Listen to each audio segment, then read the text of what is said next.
The Epistle to the Hebrews, Part 44, A Gracious Exhortation.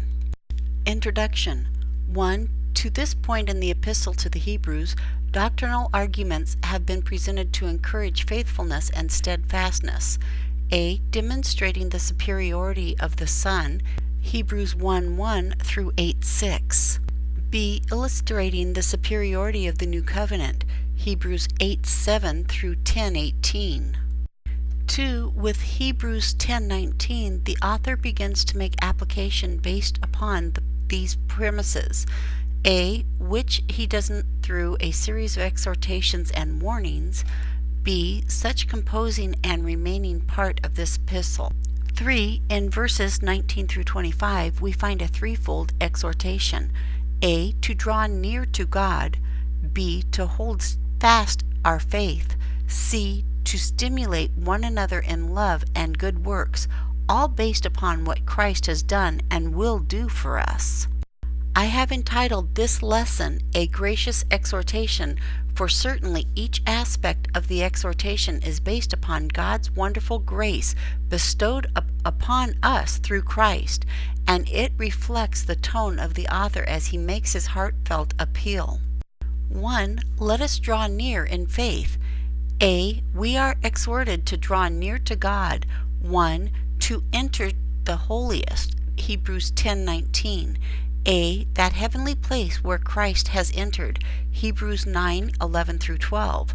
B. Into the presence of God himself, Hebrews 9:24.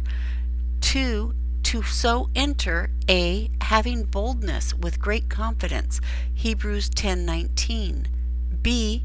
With a true heart, with all sincerity, Hebrews 10:22. C. In full assurance of faith, without doubt, Hebrews 10:22.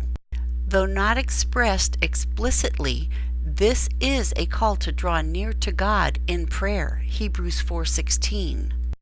B. The basis for this exhortation. 1. We are able to enter God's presence because Jesus has consecrated a new and living way through the veil, Hebrews 10:19 and 20. 1. There is now a new way to approach God in heaven through one who lives. 2. It is made possible by the blood of Jesus, his flesh, his death on the cross. B. Jesus now serves as a high priest over the house of God, Hebrews 10:21. 1.